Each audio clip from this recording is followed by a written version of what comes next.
चलें जी, part 2 start करते हैं। अच्छा जी, क्वेश्चन एग्जाम्पल 6 है पेज 432 पे। Red building has signed a contract to construct an additional bathroom.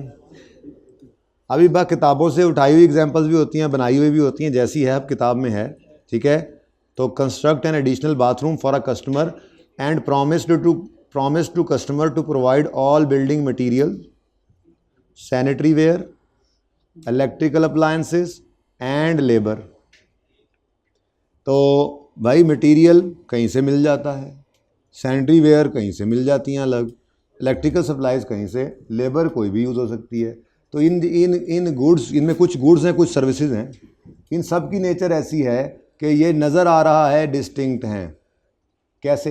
On their own ये क्या हैं? डिस्टिंक्ट हैं, यानी कस्टमर इनसे फ़ायदा उठा सकता है अलग अलग। मटेरियल कहीं से उठा ले, सैनिटरी वेयर कहीं से, इलेक्ट्रिक सप्लाईज कहीं से, लेबर कोई, प्लम्बर कोई बुला ले, ठीक है। तो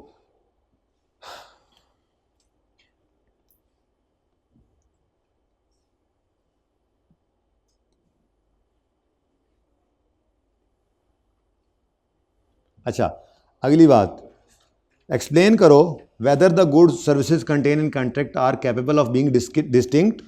बोलें जी, भाई कह रहे हैं यस डिस्टिंक्ट हैं। मैं कह रहा हूँ पहली शर्त तो आपने देखी, यस सर वाले भाई, पहली शर्त तो आपने देखी, लेकिन ये नहीं देखा, उसने ये नहीं कहा कि मैं आपको, उसने ये नहीं कहा कि मैं आपको building material, sanitary ware, electric supplies और लेबर दूंगा, बल्कि उसने कहा मैं आपको एक बाथरूम दूंगा। तो उसने 4 डिफरेंट इनपुट्स को मिलाकर एक आउटपुट देना है। ये बिल्कुल वही मिसाल है कि आपको कॉफ़ी शॉप वाले ने ये नहीं कहा, कॉफ़ी का कप देने का कहा, तो उसने ये नहीं कहा कि मैं आपको चीनी भी दूंगा, कॉफ़ी भी दूंगा, दूध भी दूंगा, क्रीम भी दूंगा।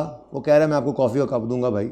तो एक ऑब्लिगेशन है, एक क्योंकि कॉन्टेक्स्ट ऑफ कॉन्ट्रैक्ट देखो तो ये एक ऑब्लिगेशन है टू प्रोवाइड आ बाथरूम, ठीक है। उसने ये नहीं कहा आपको, जिसके पास आप बर्गर लेने जाते हो भाई, एंड वाले भाई जाके बैठो भाई, जिसके पास आप बर्गर लेने जाते हो, बाजियाँ भी जाग जाएं, जिसके पास बर्गर लेने जाते हो, जिसके पास बर्गर लेने जाते हो, वो ये नहीं कहता इसको तो जगा ही दो अब, ठीक है।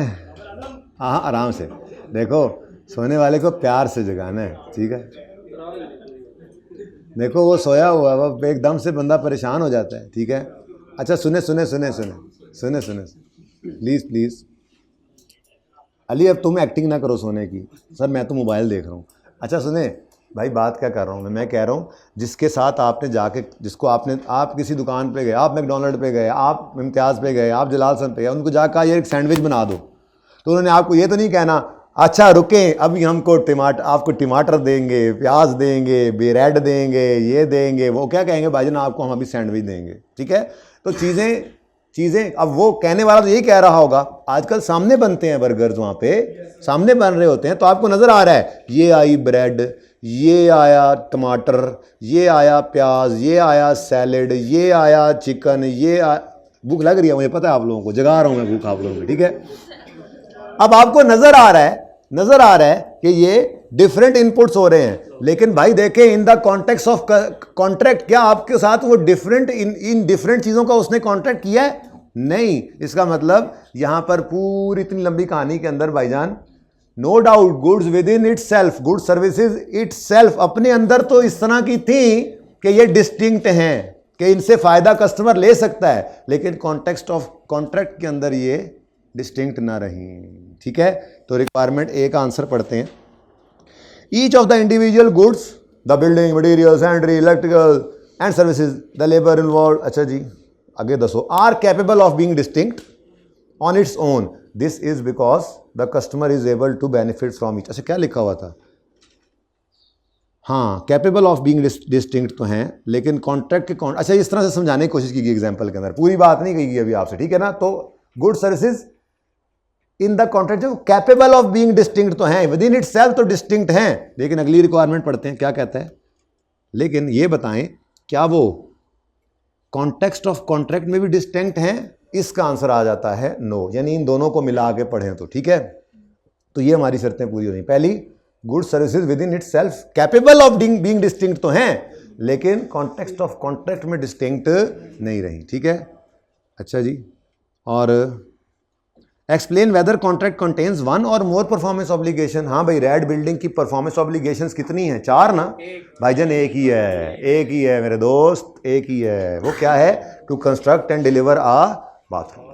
ठीक है, तो दूसरा जी, कैपेबल ऑफ बीइंग डिस्टिंक्ट तो हैं, लेकिन डिस्टिंक्ट नहीं समझी जाएंगी क्योंकि कंटेक्स्ट ऑफ कॉन्ट्रैक्ट में ये डिस्टिंक्ट नहीं है। और सी क्या है? Although the individual goods and services promised in contract are capable of being distinct, they are not considered to be distinct in context of contract since both of these criteria were not met. The individual goods and services promised in the contract are not distinct. The contract thus has one performance obligation to construct the burger. अच्छा, okay. अब इन्होंने एक point ऐसे एक और भी डाला हुआ, वो क्या है? वो ये है कि रेड बिल्डिंग वाले आए हुए थे, बाथरूम के काम कर रहे थे, तो घर पे लोगों ने कहना शुरू कर दिया जी फलां गटर में से भी स्मेल आती है, फलां भी मसला है। तो उन्होंने कहा चले छोड़ें, वो एक्सप्लेन वेदर गुड्स और services contained in the contract would be considered distinct if contract also includes a promise to repair existing gutters of the customers house. जी, क्या स्टिल ये एक ही परफॉर्मेंस ऑब्लिगेशन रहेगी?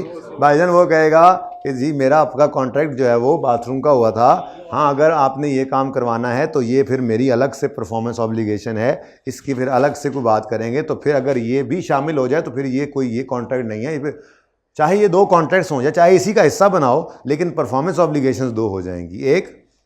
एक बाथरूम बना के देना और दूसरा एग्जिस्टिंग गटर्स को खोलना नहीं, रिपेयर करना लिखा उन्होंने, खोलना।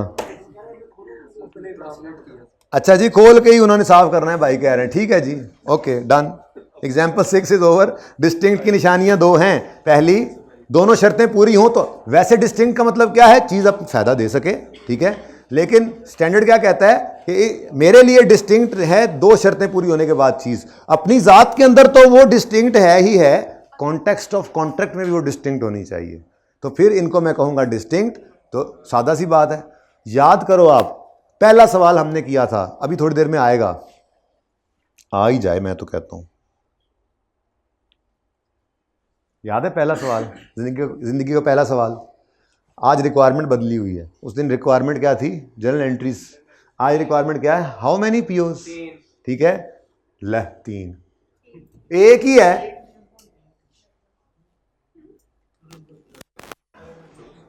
3 performance obligation, burger, fish, bottles.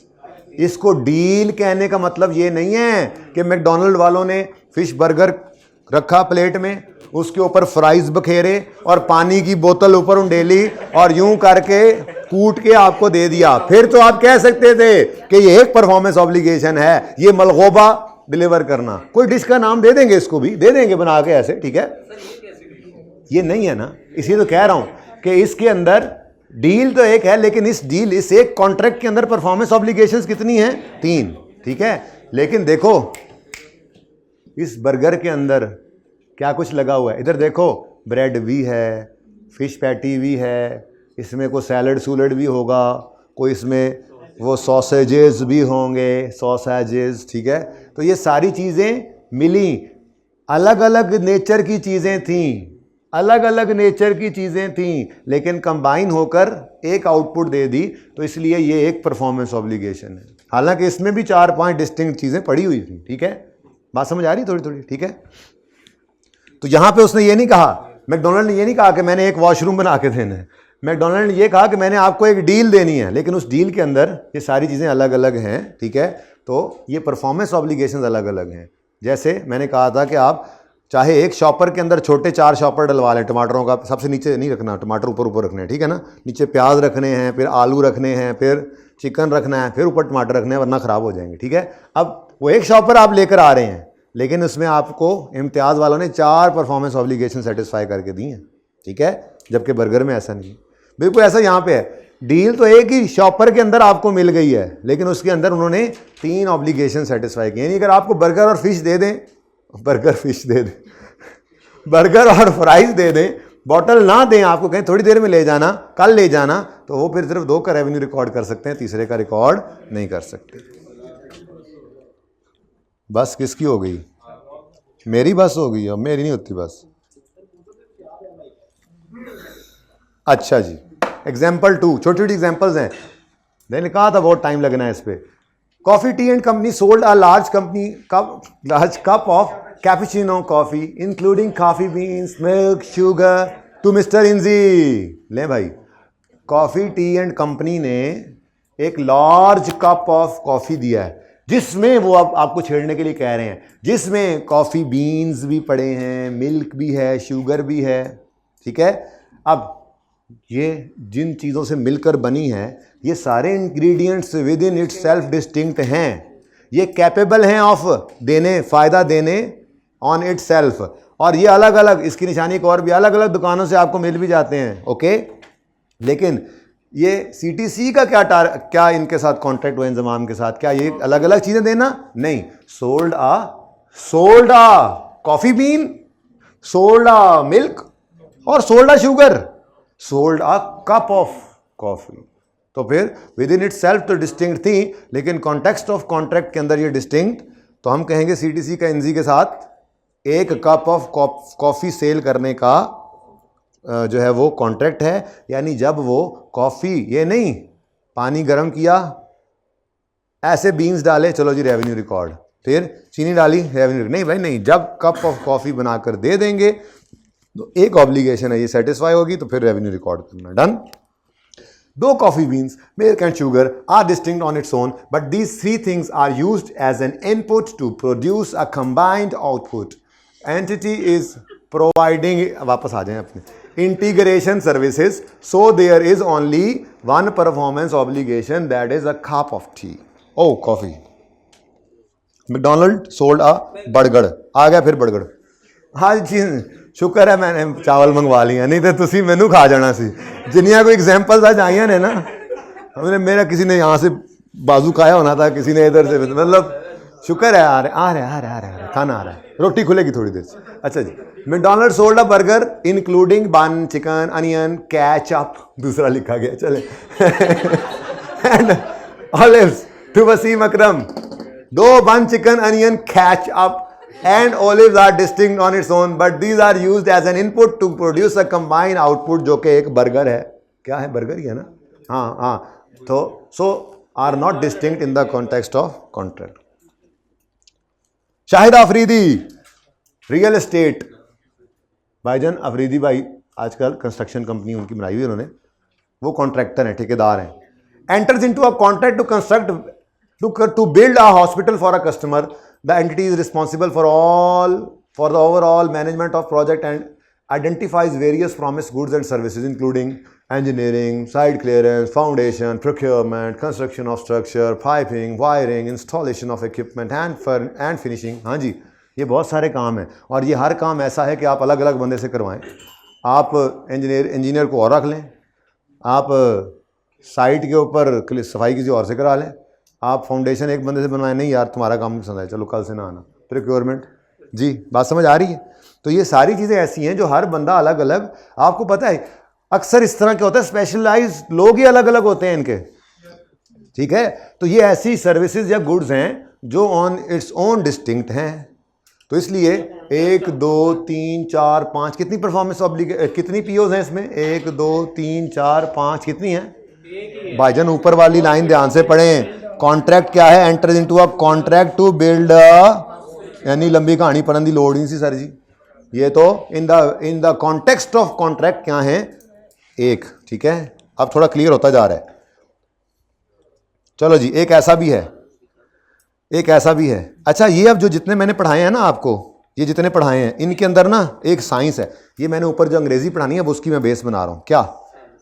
एक मिनट, इधर देखो, साइंस दाना कहीं लिखा हुआ है, combine in inputs are combine to give a, किसी एग्जांपल के आंसर में लिखा हो मुझे करवा दो। ये क्या? ये जिसको ये कह रहे हैं इंटीग्रेशन सर्विसेज। ठीक है, यहाँ पे भी यही होगा, कहीं सोल्यूशन में देखो, ये integrating the goods and services inputs into a combined output. यानी कि ये एग्जांपल्स क्या चल रही थी, इससे ऊपर आओ, इधर क्या है 1 में क्या है? वन में तो वैसे ही 3 है ना, टेंशन ही कोई नहीं जी। यहाँ पे क्या है, यहाँ पे एक पीओ क्यों बन रही है, ये इंटीग्रेशन सर्विसेज हैं, बहुत सारे इनपुट्स मिलके एक आउटपुट बना रहे हैं तो डिस्टिंक्ट हैं गुड सर्विसेज, लेकिन इंटीग्रेशन सर्विसेज हैं, बहुत सारे इनपुट्स मिलके एक आउटपुट बना रहे हैं। आपने जे डॉट से एक कुर्ता लिया, ठीक है, मीडियम साइज था, लेके मेरे लिए आ गए तो वापस जाना पड़ेगा मुझे लेकर, ठीक है। अच्छा चलें, आप कहेंगे ये तो कॉन्ट्रैक्ट आपका अलग होगा, वापस आए, अपने लिए ही लाया, ठीक है। लेकिन वहीं पे पहन के आपने देखा जो कलर आपको पसंद आया था उसमें थोड़ा सा साइज़ का इशू था, आपने कहा थोड़ी सी अल्टरेशंस कर दें, अब ये गुड सर्विसेज डिस्टिंक्ट है। क्या मतलब, कुर्ता आप ले आए जे डॉट से, अपने दर्जी से अल्टरेशन करा लें, मसला क्या है? अल्टरेशन तो कोई भी बैठा कर रहा होता है, लेकिन मसला क्या है, you bought a medium size suit from J Dot and you also requested them to make alteration in the suit। तो स्टैंडर्ड इसको कहता है, इसके लिए मैं ये इनपुट है टू मॉडिफाई आउटपुट, ठीक है। alterations are used as input to modify output. ये क्या था, input for a combined output, inputs for a combined output. ये नजर आ रहा है ना, नजर आ रहा है, तो यही था असल में, मैं 3 दफा बोल रहा हूँ, 2, ठीक है। और ये क्या है, इनपुट टू मॉडिफाई आउटपुट। तो यहां पर भी स्टैंडर्ड ने क्या कहा है कि यार ये क्या है, आपने उसी को या तो किसी और को जाके कहते, भाई इधर देखो, आप कहते नहीं यार तुमसे अल्टरेशन नहीं करवानी, ठीक है। तो जे डॉट के जिम्मे क्या है, सिर्फ कुर्ता डिलीवर करना, एक परफॉर्मेंस ऑब्लिगेशन, और दूसरी, लेकिन अगर आप वहीं से करवा लें तो ये परफॉर्मेंस ऑब्लिगेशन फिर भी स्टैंडर्ड ने एक ही बना दी है। तो कहता है कि यार ये एक इनपुट है उसी आउटपुट को मॉडिफाई करने के लिए, तो इसको अलग करने की ज़रूरत नहीं है। बस जे डॉट वाले उसी वक्त ही कुर्ते का रेवेन्यू बुक कर लेंगे जिस वक्त वो अल्ट्रेशन करके दे देंगे, ठीक है। अलग अलग नहीं कि चलो कुर्ता तो बिक गया ना, सेल बुक करो। स्टैंडर्ड ने इसका कदगन लगा दिया, उन्होंने कहा भाईजान ये इनपुट है टू मॉडिफाई द आउटपुट, जो चीज़ आपने बेचनी है उसी को आप खुद ही उसको चेंज करके दे रहे हो ना, तो इसलिए ये एक ही परफॉर्मेंस ऑब्लिगेशन है। पढ़ो, दो suit and alteration are distinct on its own because other suppliers also providing alteration services, but suit and alteration are used as an input to modify output so these are not distinct in the context of contract, so only one performance obligation, that is। तो ये हमने कुछ examples किए हैं जी, ठीक है।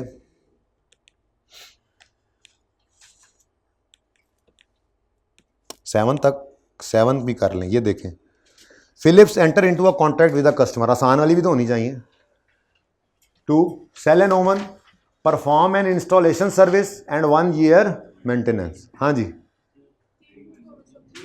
भाई, ये गुड सर्विसेज डिस्टिंक्ट हैं। ओवन अकेला फ़ायदा दे सकता है, ज़रूरी नहीं है कि इंस्टॉल फिलिप्स वाले ही करके जाएं, तो आप भी कर सकते हैं। यानी इंस्टॉलेशन अगर स्ट्रेट फॉरवर्ड है ना, तो ये कभी भी अलग परफॉर्मेंस ऑब्लिगेशन आपने नहीं बनानी, मतलब ये उसके साथ कंबाइन नहीं करनी कि जी इस इंस्टॉलेशन, भाई अगर वो आके इंस्टॉल नहीं करेगा तो ये चलना ही नहीं। इतना ये जर्मन प्लांट के जर्मनी से इंजीनियर आके ही उसको इंस्टॉल करेंगे, मेरी बात समझें, जर्मन प्लांट वो एक होगा। उसकी वजह क्या है कि वो स्ट्रेट फॉरवर्ड इंस्टॉलेशन नहीं है, ठीक है। वो प्लांट चल ही नहीं सकता जब तक वो इंस्टॉल नहीं करेंगे, हमसे तो नहीं होता। तो फिर इसका मतलब असल तो प्लांट चलाना ही है, तो वहां पे फिर 2 नहीं 1 होगा। लेकिन ये क्या है, स्ट्रेट फॉरवर्ड। अगर इंस्टॉलेशन स्ट्रेट फॉरवर्ड है, सर्विस किसी को देनी है, और भाई आप इससे ना फिलिप्स से ना सही करवाएं, आप अपने इलेक्ट्रीशियन से ज़्यादा सेटिस्फाइड हैं, आप उससे ये काम करवा लें। तो ये सारी गुड सर्विसेज ऐसी हैं जो डिस्टिंक्ट भी हैं, ठीक है, और कॉन्टेक्स्ट में भी उसने अलग अलग बताया हुआ है। ओवन देंगे आपको, सर्विसेज इंस्टॉलेशन की भी जाके दे देंगे आपको, और मेंटेनेंस सर्विसेज भी आपको देंगे, ठीक है। तो with in context of contract ये कोई कंबाइन होकर एक आउटपुट नहीं बन गई, ठीक है। ये डिस्टिंक्ट हैं, ये 3 ऑब्लिगेशंस हैं, ठीक है।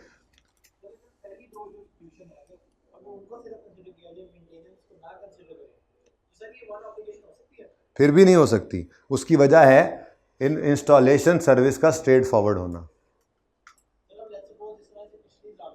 इसको यूं करो कि सेल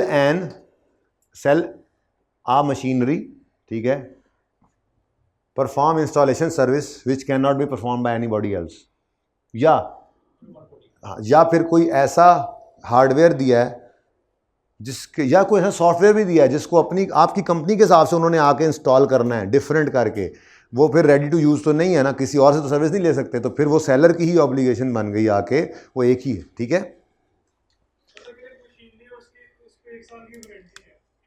दो अलग अलग हैं, दो अलग अलग। सर्विस क्या है? हमने शुरू से भी सवाल किए थे, गाड़ी ली, मेंटेनेंस सर्विस भी ली, हमने क्या कहा था? दो परफॉर्मेंस, गाड़ी पकड़ो, रेवेन्यू रिकॉर्ड, सर्विस दो, आहिस्ता आहिस्ता, दो ही किए थे हम, ये दो ही किए थे हमने। अगर ओवन वाला फिलिप्स का सवाल पहले दिन करते, हमने तो किया था ना, गाड़ी दे रहे हैं होंडा वाले और सर्विसेज, अगर ओवन वाला सवाल करते तो उसके अंदर 3 ऑब्लिगेशन होती, जिसमें से ये भी इन टाइम, ये भी इन टाइम, और ये ओवर टाइम। ठीक है, 8 को ज़रा छोड़ो क्योंकि डिस्काउंट वाउचर, चलो वैसे तो हमने पढ़ लिया है, 9 भी देख लेंगे इंशाल्लाह। सर आसिफ को घर ही बना के देना है, ये भी हो जाएगा। ओ माय गॉड, ये तो रहती है असल में। इसको ज़रा पढ़िएगा, परेशान बड़ा करेगी ये आपको। ठीक है, मैं पढ़ाता हूँ, फिर अगली ब्रेक के बाद हो सकता है। ठीक है, अच्छा चलें जी, होगी बस कहानी ख़त्म। सादा सी बात है जी, इतना मुश्किल तो मसला ही नहीं था, ये इतनी सी बात थी बस, असल बात तो इतनी सी ही थी। ठीक है, गुड सर्विसेज कब डिस्टिंक्ट हैं? जब with in context of contract भी डिस्टिंक्ट हों और अपनी ज़ात के अंदर भी डिस्टिंक्ट हों। ठीक है, फिर उससे अगली बात तो बात की है, गुड सर्विसेज डिस्टिंक्ट हैं तो आगे बात बाद में है कि अगर उनकी हमने ऑब्लिगेशन इन टाइम सेटिस्फाई करनी है तो रेवेन्यू उसी वक्त रिकॉर्ड कर लो, और अगर ओवर टाइम करनी है तो रेवेन्यू अलग अलग रिकॉर्ड। ठीक है, लेकिन ये देख लो जितनी पीओज होती हैं, ठीक है, वो ऑब्लिगेशन परफॉर्मेंस ऑब्लिगेशन है ना, उनको अलग अलग से देखना पड़ता है। सीटीसी वाले रेवेन्यू सिर्फ तब रिकॉर्ड कर सकते हैं जब उन्होंने कॉफ़ी का कप बना के दे देना। ठीक है, लेकिन जिस दुकानदार ने उनको कॉफ़ी बीन्स, दूध और ये चीज़ें अलग अलग बेची हैं, वो हर आइटम पे अलग अलग रेवेन्यू रिकॉर्ड कर रहे हैं। ठीक है, तो पीओ गुड्स का डिस्टिंक्ट होना क्या मतलब, ये फिर बताता है कि कितनी ऑब्लिगेशंस हैं। जब जितनी ऑब्लिगेशंस होंगी फिर उनके हिसाब से उनका रेवेन्यू अलग अलग रिकॉर्ड करना होता है। ठीक है, ये डिस्टिंक्ट था, आपको मैं कह रहा था कि ना करो, ना छेड़ो। माफ़ी मांगूंगा अब इस गलती की। अब एक छोटी सी 1-2 चीज़ें पढ़ के फिर कस्टमर लॉयल्टी प्रोग्राम करते हैं। ठीक है,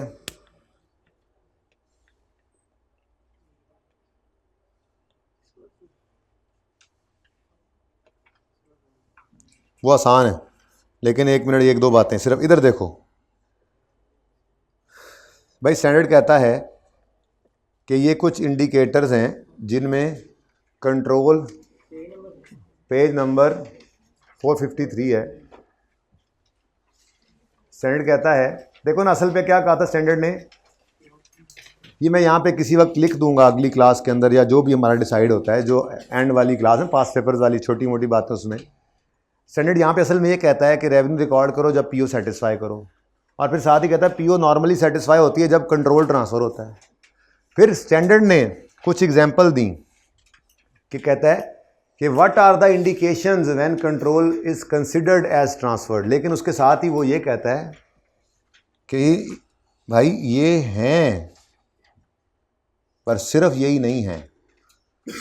क्या मतलब, कुछ एग्जांपल्स हैं इसके अलावा भी। इसका मतलब पता है क्या है? इसका मतलब ये है कि आपने कंट्रोल ट्रांसफ़र यानी ऑब्लिगेशन सेटिस्फाई का रूल जो लगाना है ना, उसमें वही तीन चीज़ें पढ़नी है, जहन के अंदर रखनी है, वही 3 चीज़ें जी। परफॉर्मेंस ऑब्लिगेशन ओवर टाइम वाला जो है ना, वो सबसे इम्पॉर्टेंट है, आपने इसको भी डिसीजन फैक्टर नहीं बनाना। खैर ये अगर स्पेसिफिकली आ जाएगा तो ये तो समझ आ ही जाएगा। ये कुछ निशानियाँ स्टैंडर्ड ने दी हैं, लेकिन कहता है कि इंडिकेशंस ऑफ ट्रांसफ़र कंट्रोल क्या हैं, लेकिन वो कह रहा है जिसमें शामिल है बट नॉट लिमिटेड टू, लेकिन सिर्फ यही नहीं है। इसलिए मैं आपको मशवरा यही दे रहा हूँ, हमारा उसूल वही है। आपने अगर परफॉर्मेंस ऑब्लिगेशन इन टाइम है फिर तो उसी वक्त रेवेन्यू रिकॉर्ड करना है ना। अगर परफॉर्मेंस ऑब्लिगेशन ओवर टाइम वाला आपने कंट्रोल ट्रांसफ़र का ही होता है ना। कंट्रोल ट्रांसफ़र क्या है? इन टाइम, तो उस दे दिया आपने कंट्रोल ट्रांसफ़र। मसला कहाँ आता है? कंट्रोल ट्रांसफ़र हुआ या नहीं हुआ, ओवर टाइम में कितना हुआ, कैसे हुआ। तो उसके लिए 3 निशानियाँ थी, कस्टमर कंज्यूम करता है रिसीव करने के साथ साथ, या एसेट इन्हांस हो रहा है साथ साथ, बनाता जा रहा है साथ साथ, और तीसरा पॉइंट आज और एलेबोरेट करना है इंशाल्लाह तफसील से। ठीक है, तो वो पढ़ते हैं। उसके अलावा ये कुछ एग्जांपल स्टैंडर्ड ने दी हैं कि एंटिटी का प्रेजेंट राइट टू पेमेंट बन गया। जाहिर राइट टू पेमेंट तभी बनता है जब आप चीज़ें दे देते हैं। लीगल टाइटल उन्होंने आपके नाम कर दिया, अगली एक्सप्लेनेशन अभी नहीं पढ़नी। ठीक है, फिजिकल पोजेशन आ गया है, कहता है निशानी है फिजिकल पोजेशन, लेकिन देखो बिल एंड होल्ड भी तो किया था आपने, पोजेशन तो दे दिया था आपने, ठीक है, पोजेशन तो कस्टमर को दे दिया था, लेकिन बिल एंड होल्ड के अंदर आपने पोजेशन अपने पास ही रखा हुआ था, लेकिन स्टिल रेवेन्यू रिकॉर्ड कर लिया था। अब ये क्या कह रहा है, सेल रिकॉर्ड करो जब पोजेशन कस्टमर को दे दो, लेकिन साथ ही उसने बताया एक एक्सेप्शन भी है भाईजान, वो बिल एंड होल्ड है, पोजेशन नहीं ट्रांसफ़र किया था, स्टिल हमने सेल रिकॉर्ड कर ली थी, ठीक है। फिर customer has significant risk and reward, customer has accepted the asset, ये कुछ एग्जांपल्स हैं, इनको बस ऐसे ही पढ़ लेना, ये कुछ निशानियां हैं, पढ़ लेना और फिर इन पैरास को जाके सिर्फ हाईलाइट ही करना होता है, ठीक है, ओके डन। यहाँ पे क्या कहता है, एक सिचुएशन उन्होंने बताई, कस्टमर के पास लीगल टाइटल नहीं है, देखो ये क्या कह रहा है, ये देखो present obligation, present right to payment बन गया है सेलर का, मतलब रेवेन्यू रिकॉर्ड कर लो। कस्टमर को लीगल टाइटल ट्रांसफर कर दिया है, उसके नाम करवा दिया है, तो रेवेन्यू रिकॉर्ड करो। लेकिन एक मिनट रुको, एक केस ऐसा भी है जिसमें आप लीगल टाइटल ट्रांसफ़र नहीं करते लेकिन रेवेन्यू फिर भी रिकॉर्ड कर लेना, वो नहीं, वो है इंस्टॉलमेंट सेल्स, जिसको लीज़ भी कहते हैं हम। जिस तरह से लीज़ पढ़ा था, बैंक अपने नाम एसेट रखता है, किस लिए, सिर्फ किस्तों को सिक्योर करना। इंस्टॉलमेंट वाले ने एसेट दे दिया, एसेट कभी नहीं वापस लेना, ठीक है, अपने नाम सिर्फ इसलिए रख लेता है कि किस्तें भी पूरी करनी है, बाद में जाना पड़ा कहीं तो मेरे नाम तो होगा, ठीक है। तो क्या कह रहा है, लीगल टाइटल ट्रांसफ़र करो तो रेवेन्यू रिकॉर्ड कर लो, ठीक है, लेकिन एक एक्सेप्शन ऐसी है जिसमें लीगल टाइटल ट्रांसफ़र नहीं भी किया फिर भी रेवेन्यू रिकॉर्ड किया, वो कौन सा है, sale on instalment. Normally sale should be recorded when entity transfers legal title to customer, exception क्या है, however sometimes in sale on instalment basis entity retains legal title to protect collection of money, in such a case sale is recorded on delivery even if no title is transfer, ठीक है जी, deliver करो तो cell record कर लो, और ठीक है, वो बस क्या होगा फिर, उधार सेल है, डेटर डेबिट सेल क्रेडिट, फिर किस्तें आती जा रही हैं तो डिस्काउंटिंग है तो वो देख लेना फिर, और सही है। अच्छा, कस्टमर के पास फिजिकल पोजेशन है, मतलब आपने कस्टमर के हवाले कर दिया एसेट, आप रेवेन्यू रिकॉर्ड कर लो, लेकिन एक एक्सेप्शन थी इसकी, नहीं बिल एंड होल्ड तो ठीक है हो गया, एक और भी है, कंसाइनमेंट सेल कहते हैं उसको, ये देखो, ये कंसाइनमेंट सेल कहते हैं सेल ऑन रिटर्न बेसिस को, पढ़ा था हमने, क्या किया था, हमने पोजेशन दे दिया था, पोजेशन चला गया सेलर की तरफ से कस्टमर के पास, ये लो, अगर पसंद ना आए तो ये वापस कर देना, ये बोल दिया साथ। अब पोजेशन तो ट्रांसफ़र हो गया, पोजेशन तो ट्रांसफ़र हो गया, लेकिन सेल रिकॉर्ड कर रहा था मैं, नहीं कर रहा था, ठीक है ना। तो ये इसको रीड कर लेना एक बार, बस इसको रीड ही करना था।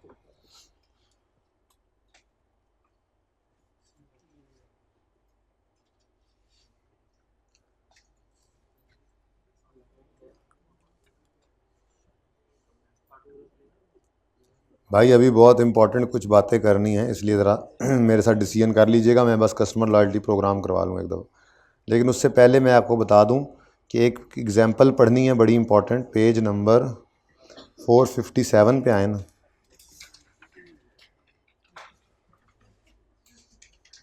ये बेसिकली ना मैंने आपको ये बॉक्स पढ़ाना था असल में,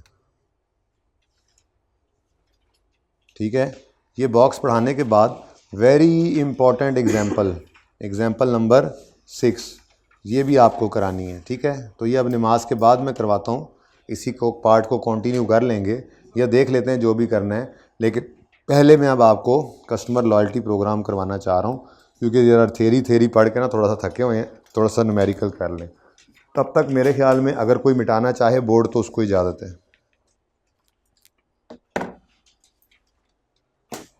आप ही मिटा दो यार, इसने पहले टिश्यू लगाना है, पता नहीं क्या क्या करते रहना। अच्छा, पेज 499 पे आए जी, अखीरला कॉन्सेप्ट है, यानी कि कोई रिफाइनमेंट तो कॉन्सेप्ट्स की चलती रहती है भाईजान, वो तसल्ली तो नहीं होती है, लेकिन वैसे कॉन्सेप्ट्स में ये आखिरी कॉन्सेप्ट है, ठीक है। फिर वमा अलैना इल्लल बलाग बोलना है, लेकिन उसके बाद फिर अगली क्लास के अंदर छोटी मोटी, जैसे मैंने एग्जांपल 6 बताई है, अब वो .3 पढ़ाया हुआ है लेकिन एलेबोरेशन अभी उसकी उस लेवल की नहीं है जिससे आप चीज़ों को समझ सकें एक दफ़ा पेपर्स के अंदर। पास पेपर्स भी 3-4 हैं डिस्कस करने वाले, ठीक है। तो फिलहाल तो कस्टमर लॉयल्टी प्रोग्राम जल्दी कर ले यार। Page number 499, 499।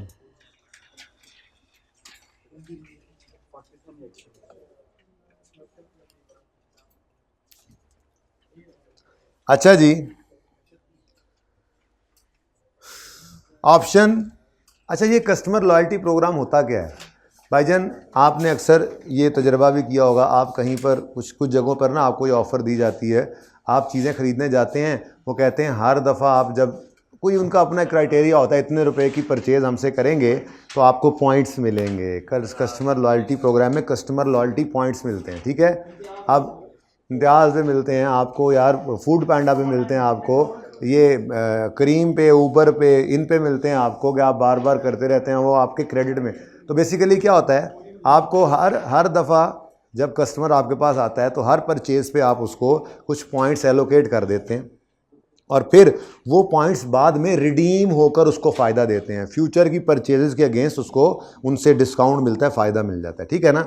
ये कस्टमर लॉयल्टी प्रोग्राम है, ये आखिरी कॉन्सेप्ट है, बड़े ध्यान से देखिएगा, अभी तक टेस्ट नहीं हुआ, ठीक है आसान अगर समझ आ जाए तो। कोशिश यही कीजिएगा जैसे सिखाया जाए वैसे सीख लें।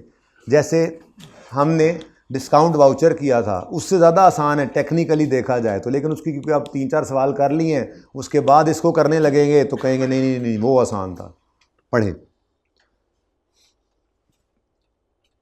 N entity has a customer loyalty programme that rewards a, पढ़ें एग्जाम्पल 6 में ना एक बड़ा बारीक मामला है, मेरा ध्यान बार बार इसीलिए उसमें अड़ा हुआ है, तो हो सकता है मैं ऑफिशियली भी इस पार्ट को पॉज ही रखूँ, नमाज़ पढ़ के वापस आ जाएं लॉयल्टी प्रोग्राम करा के, क्योंकि वो पॉइंट ऐसा है कि वो मुझे तसल्ली नहीं हो रही कि वो बच्चा समझ पाएगा या नहीं वैसे, और मैंने करवाना है पास पेपर्स के अलावा, तो प्लीज़ वो मेरा दिमाग बार बार उधर जा रहा है। लेकिन इस वक्त क्योंकि वो बहुत थेरी पढ़ ली काफ़ी, वो डिस्टिंक्ट ने पहले खपा लिया है बहुत, ज़रा कस्टमर लॉयल्टी कर लेते हैं फिर वापस आते हैं, ठीक है। अच्छा, उसमें भी एंट्रीज़ हैं लेकिन उससे पहले थोड़ा खपैया है थोड़ा थ्योरी के अंदर, ठीक है। An entity has a customer loyalty programme that rewards a customer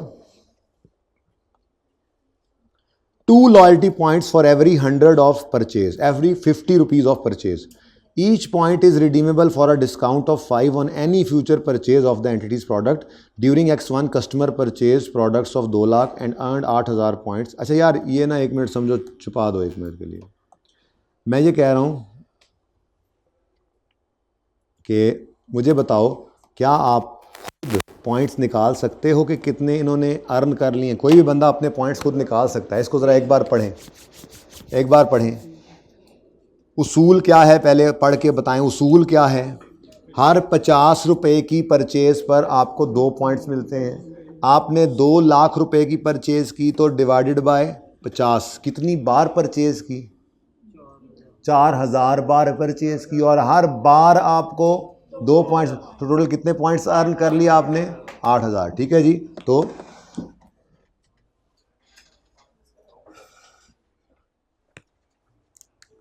total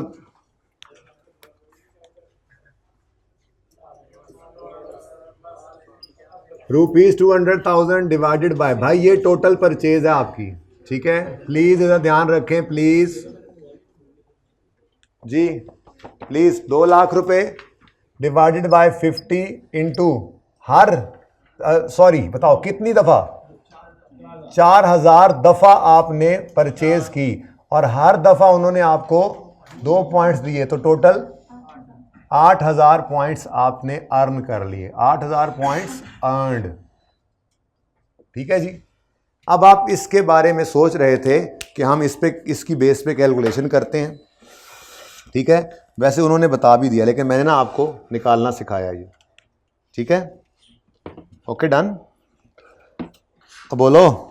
अच्छा, अब ये क्या है? ये अर्नड है, अर्नड बाय अस नहीं, अर्नड बाय हाँ, ये मतलब कि उनका क्या बन गया है, ये उनका राइट है, राइट ऑफ कस्टमर, ये अब उनका राइट है, वो इतने क्लेम कर सकते हैं। ठीक है, अच्छा अब हम भी बड़े तजर्बाकार लोग हैं, ऐसे थोड़ा ही पहली बार ज़िंदगी में ये काम किया है, और हमारे अंदाजे के मुताबिक भाई ये ना जमात से वापस आएंगे तब देना है। ठीक है, फीमेल्स में से कोई लेके जाना चाहे तो उन्हें ऑप्शन है, बाकी ये नमाज़ पढ़ के वापस आएंगे, फिर लेके जाना हो बेशक जाएँ। अच्छा, आई थिंक मैं क्लियर हूँ, बड़ा अहम पॉइंट चल रहा है, इधर ध्यान दो। ठीक है,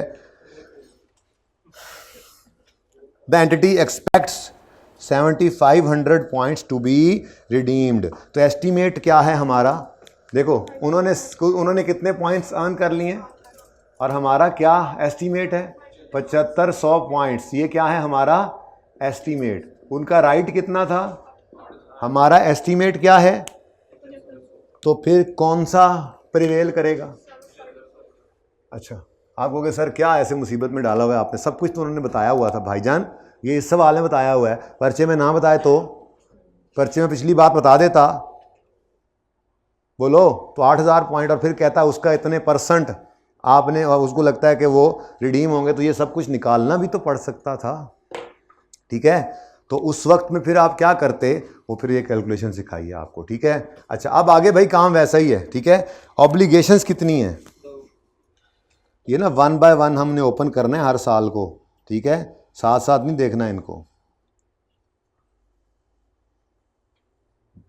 जी, वो बाद में देखते हैं। अच्छा, सबसे पहला काम तो मुझे ये बताओ कितनी ऑब्लिगेशंस हैं, कितनी ऑब्लिगेशंस हैं, एक ही है ना, कौन सी, जो डिस्काउंट देना है वो जो परचेज करने आया वो गुड्स भी दी होंगी, और फिर जो पॉइंट्स मिले हैं उसके अगेंस्ट बिल्कुल डिस्काउंट वाउचर की तरह से गुड भी दी थी और डिस्काउंट वाउचर भी दिया था। उस डिस्काउंट वाउचर के अगेंस्ट भी फ्यूचर में क्या था, डिस्काउंट।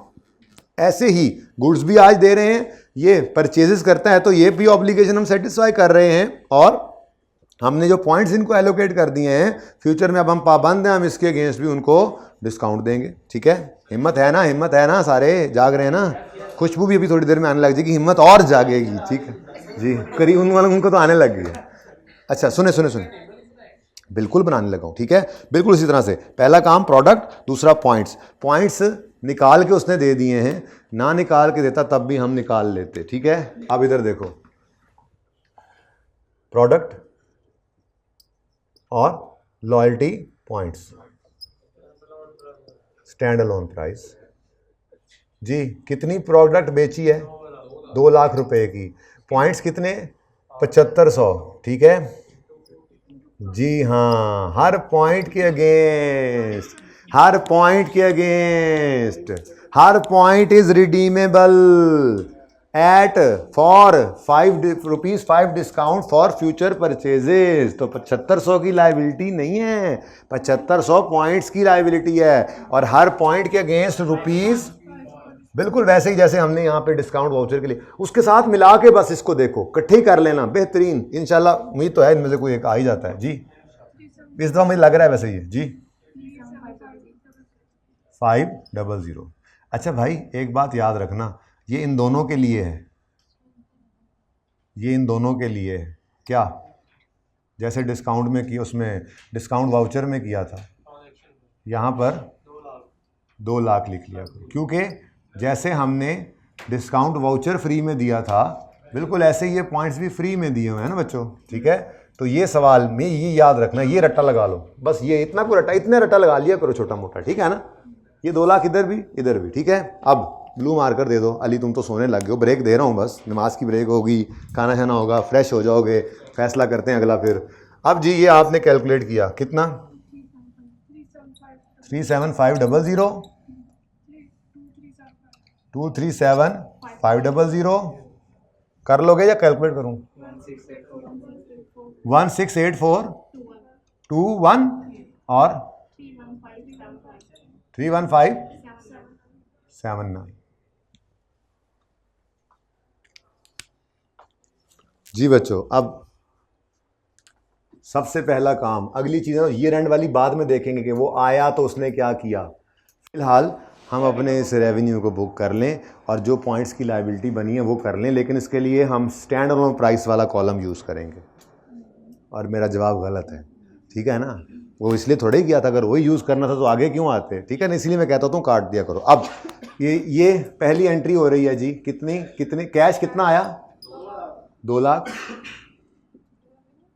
ठीक है। रेवेन्यू, प्रोडक्ट का रेवेन्यू, ठीक है, तो रेवेन्यू जगह कम है जी, 16,421 और कॉन्ट्रैक्ट लायबिलिटी सेल नहीं, ये मतलब कोई भी नाम दे देते इसको, डिस्काउंट लायबिलिटी। जी भाई बोले बोले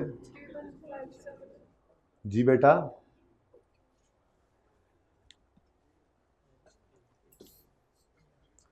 अच्छा जी, ये एंट्री पता नहीं ना अब साल के अंदर किस वक्त हुई है, लेकिन 2000x1 में हुई है, बस यही मैं लिख सकता हूँ। ये एंट्री किस दिन हुई है, 20x1 पे में हुई है, बस किसी दिन डेट नहीं लिखी हुई, ठीक है। अब ईयर एंड आ गया,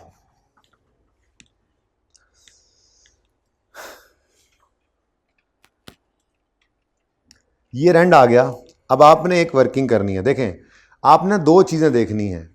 पॉइंट्स अंदाज़ा है 7500 रिडीम होंगे।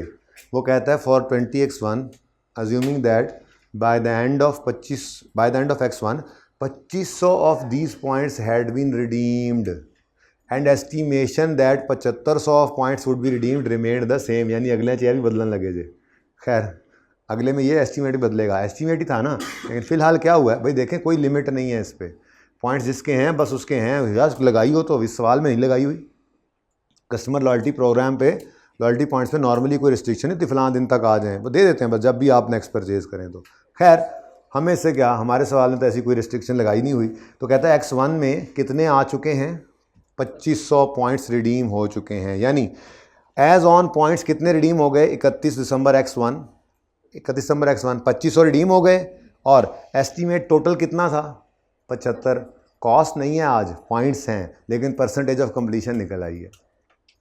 निकल आई है कि नहीं, क्या मतलब 7500 पॉइंट्स आएंगे रिडीम होने, जिसमें से 2500 आ गए, तो परसेंटेज ऑफ कंप्लीशन नहीं निकल आई, ठीक है। ये एक छोटी सी वर्किंग आपने करनी है, 3 साल के लिए करनी है। पॉइंट्स 1 साल की इधर कर लेंगे, 1 साल की इधर कर लेंगे, 1 साल की इधर कर लेंगे, बल्कि यूं कर लेते हैं।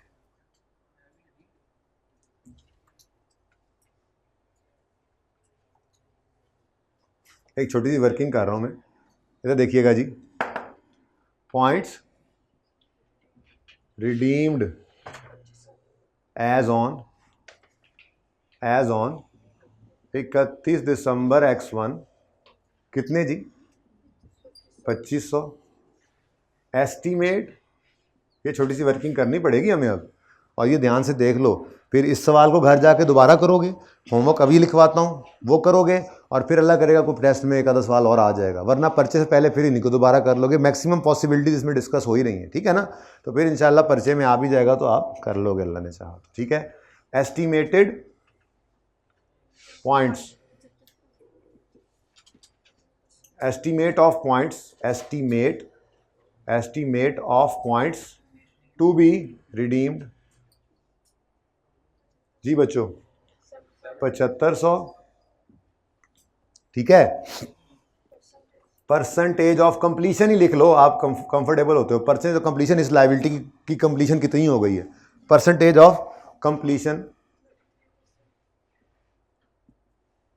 जी इस साल के लिए 2500 डिवाइडेड बाय 7500 इंटू 100 जी 33.33%। देखें ये एंट्री ना लॉक हो चुकी है, आपने कभी भी अब इसको नहीं छेड़ना, ये नहीं छेड़ते। यहाँ पे एक एस्टीमेट लगाकर ये बुक कर लिया ना, इसको नहीं छेड़ना। बाकी अब जो छेड़छाड़ है वो यहाँ करते जाएंगे, देखना ऑटोमेटिकली होती चली जाएगी, ठीक है। अब हमने क्या करना है, कॉन्ट्रैक्ट लायबिलिटी। देखो ये तो कहानी ख़त्म हो गई है ना, अब मसला क्या है, कॉन्ट्रैक्ट लायबिलिटी को ख़त्म करना है और रेवेन्यू रिकॉर्ड करना है। हाँ रेवेन्यू अभी बताता हूँ कैसे। देखो देखो देखो, हमने असल में पहले क्या किया था, जब डिस्काउंट वाउचर था, असल में ना वो सारा डिस्काउंट वाउचर अगले दिन आ गया था, समझ इसलिए आ गई थी।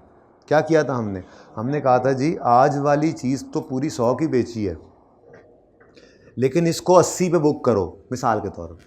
क्यों? 20 रुपये इसमें डिस्काउंट वाउचर के हैं। आपने कहा था सर अभी तो पूरे पैसों पे दिए, तो मैंने कहा था ये डिस्काउंट की वजह से अगली सेल भी हो रही है, तो सारा डिस्काउंट इसको एलोकेट मत करो, कुछ आगे भी भेजो। यही बात हुई थी ना। तो हमने उस दिन उसको लायबिलिटी बनाया था, अगले दिन जब उस लायबिलिटी को रिवर्स किया था, कैश कम लिया था, तो रेवेन्यू में कुछ डिस्काउंट आया था। अब एक्चुअल डिस्काउंट दिया हुआ था आगे ज़्यादा, लेकिन नज़र आ रहा था कम, क्योंकि कुछ डिस्काउंट पीछे एलोकेट हो गया था, कुछ वहाँ। कुछ ऐसी ही कहानी यहाँ पे हो रही है, ठीक है ना। यहाँ पे जितनी चीज़ें बिकी हैं, मैंने मतलब देखो ना, हम सवाल खामोश है ना, उसने ये तो नहीं कहा कि इतनी सेल्स हो गई हैं जिसके अगेंस्ट इतने पॉइंट्स उन्होंने रिडीम कर लिए हैं। पुरानी सेल हमारी 2 लाख की हुई थी जिसके अगेंस्ट ये पॉइंट्स आ गए, अब वो सिर्फ पॉइंट्स रिडीम हुए हैं, जिस सेल के अगेंस्ट हुए हैं वो डाटा गिवन नहीं है, तो मैं वो रेवेन्यू तो बुक नहीं ना कर रहा।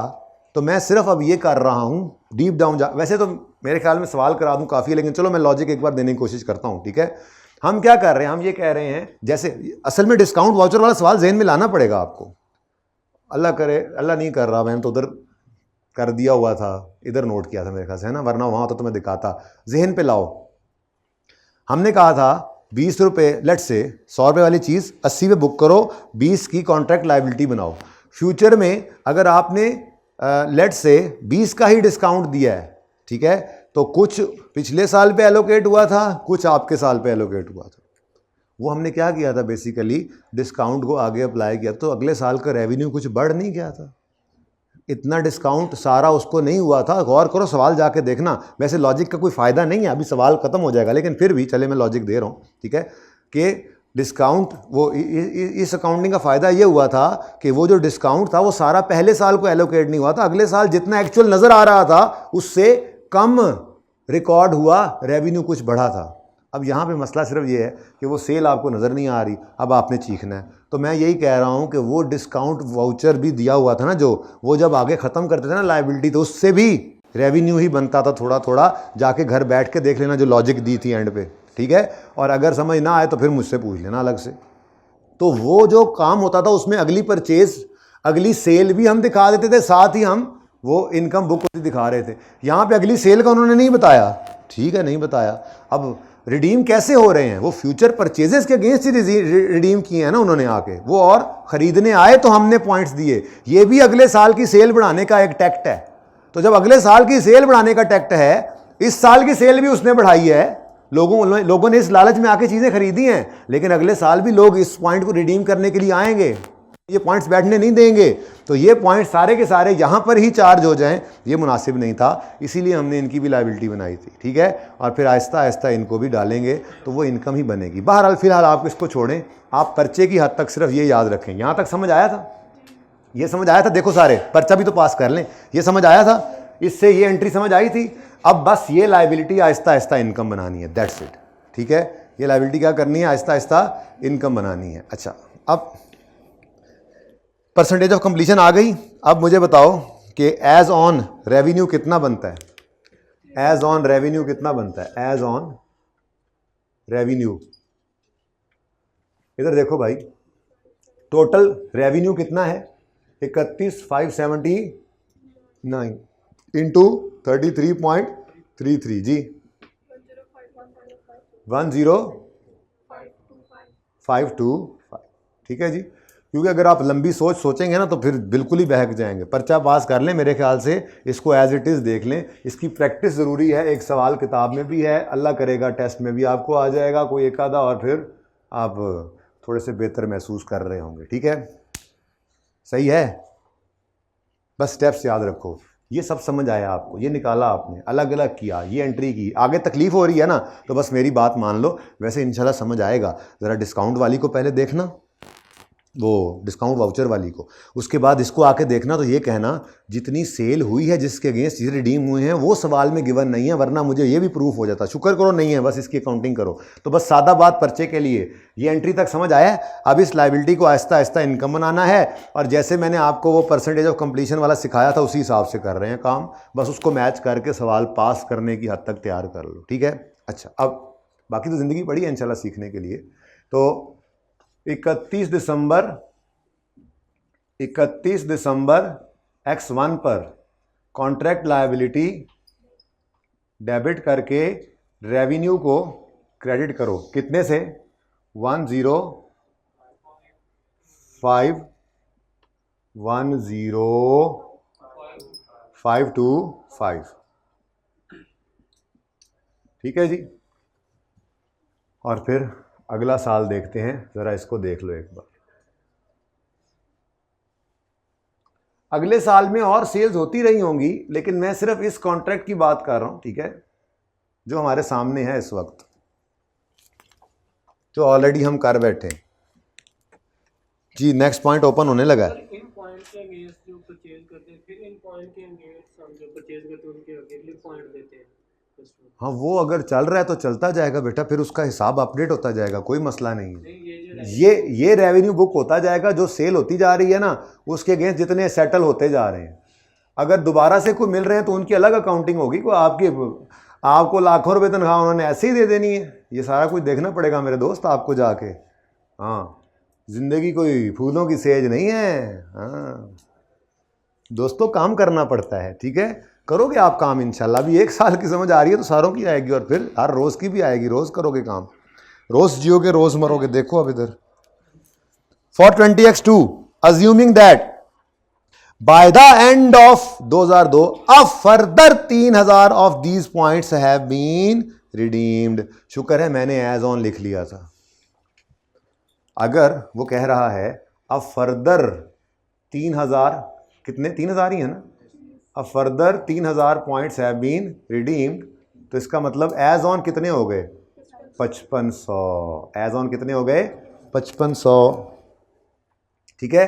एस्टीमेट अगर ना चेंज हुआ होता तो यही 7500 आता और यहाँ परसेंटेज ऑफ कंप्लीशन आती। लेकिन ध्यान की बात क्या है, ये टोटल होती, क्योंकि मैंने एज ऑन लिए हैं, उससे रेवेन्यू भी एज ऑन आता। ये मैंने उस अप्रोच पे डाल दिया जिस पे हमने वो सवाल किए थे, as on profit, as on sale निकाल के फिर फॉर द ईयर निकालते थे। याद है वो परसेंटेज ऑफ कंप्लीशन वाले सवाल जब किए थे? हम कहते थे कि टोटल रेवेन्यू इतना बन गया, आज तक कितना रिकॉर्ड हो चुका है। बिल्कुल वही वाला तरतीब बना ली हमने इसको। तो इसलिए प्रैक्टिस करोगे ना तो नई चीज़ नहीं लगेगी, बस 2-3 चीज़ें याद रख लोगे तो ये सवाल हो जाएगा इंशाल्लाह। तरतीब वही बना ली इसकी भी, ठीक है। मसला क्या है? 7500, ओए 7500 भी चेंज हो गया, क्योंकि उसको 8000 पॉइंट्स दिए थे ना, तहाँ वहाँ तक जा सकता है वो, ठीक है। कम हो जाए ज़्यादा हो जाए। तो कहता है for 20x2 assuming that by the end of 20x2 a further 3000 of these points had been redeemed and the estimation of 7500 of the points would be redeemed had changed to 7700, ठीक है। तो क्या कर लें? कोई नहीं, 3000 मजीद आए हैं तो एज ऑन कितने हो गए? 5500। एस्टीमेट तब्दील होकर क्या हो गया? 700। तो एस्टीमेशन परसेंटेज 71 बिल्कुल। रेवेन्यू सारा निकालो, क्योंकि ये तो चेंज हुआ नहीं हुआ, पता है ना आपको। भाई ये कैसे निकला है बताना पड़ेगा फिर। 5500 बटा 7700 इंटू 100, ठीक है। लेकिन इधर देखो, मैंने कहा था ये फिक्स रहना है, ये नहीं बदलते। हम एक बार कर लिए एस्टीमेट, अभी तो उसी रेंज के अंदर फिर रहे हैं। जी बोले जी, अभी निकालता हूँ, 1 मिनट। 31579 इंटू 71.43। मैंने एज ऑन रेवेन्यू निकालना है यहाँ पे, अभी टेंशन ना लें। रिकॉर्ड तो फॉर द ईयर ही करूंगा, निकालें तो एज ऑन जैसे निकालते थे। जी बोले 22।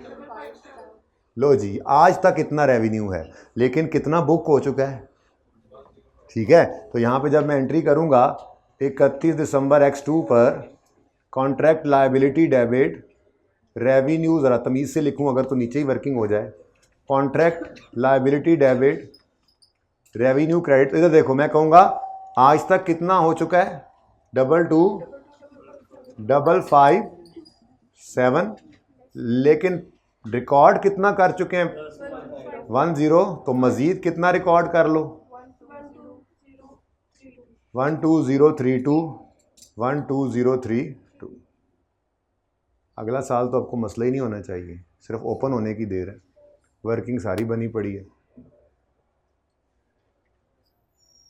है अगला साल, किसने कहा नहीं, छुपा हुआ।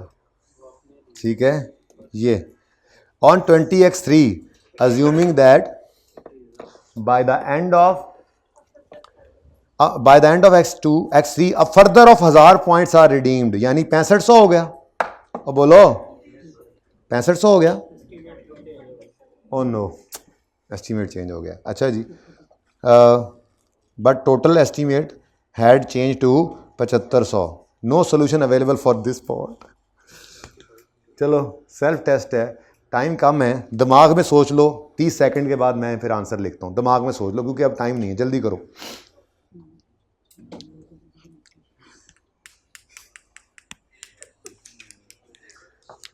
ट्वेंटी एक्स 3 जी बच्चों, एंट्री तो होनी है। ये इस साल के लिए कितना हो गया जी? 5500 जमा 1000 6500, और एस्टीमेट 7600 पे आ गया। परसेंटेज निकालो, 6500 बटा 7600। अब रेपिटिशन हो गई ना, तो देखो खुद घर जाके इसको एक बार करोगे तो ये 3 सवाल हो गए समझो, फिर इसका होमवर्क वाला सवाल है, फिर वो प्रैक्टिस, तो फिर इंशाल्लाह बेहतर हो जाएगा जी। प्रैक्टिस ही हल है जी, और कोई हल नहीं है, बहुत सारी चीज़ नहीं समझ आती। 85.5 3%। अब एज ऑन रेवेन्यू निकालो, 31579 इंटू 85.53% जी, 008। अच्छा जी, अब 2 ऑप्शंस हैं। ऑप्शन 1, आप क्या करो, 27008 में से, मतलब यूं कर लो, आप यूं देखो, 27008 माइनस 10525 माइनस 12032, या यूं भी कर सकते हो, 27008 में से ये 22 माइनस कर दो। ठीक है, 27008, मैंने क्या बोला है मैं भी दोबारा बोलता हूँ, 22557। Answer is 444 4451। अच्छा, यही आंसर पता है कैसे आ सकता था? ये निकला एज ऑन 27 लिखो, 27008 27008 लिख लिया। अब आज तक कितना बुक हो चुका? 10525 माइनस करो, फिर 12032 माइनस करो, आंसर क्या आता है? दोनों ऑप्शंस इक्वली गुड। ठीक है, जो मर्जी कर लो। ये है जी हमारा आखिरी कॉन्सेप्ट, कस्टमर लॉयल्टी प्रोग्राम। ठीक है, अभी बुक ख़त्म तो नहीं हुई, 2-4 चीज़ें तो हैं ना जो बात करनी है अभी। ठीक है, तो इंशाल्लाह अभी इसको क्लोज़ करते हैं, पार्ट बी शुरू करेंगे अब नमाज के बाद, देखते हैं कब शुरू करना है। ठीक है, सही है, और कितनी देर का करना है। तो अभी मैं नमाज पे जा रहा हूँ, और उसके बाद फिर बताता हूँ अगली रूटीन आपको। अल्लाह हाफ़िज़।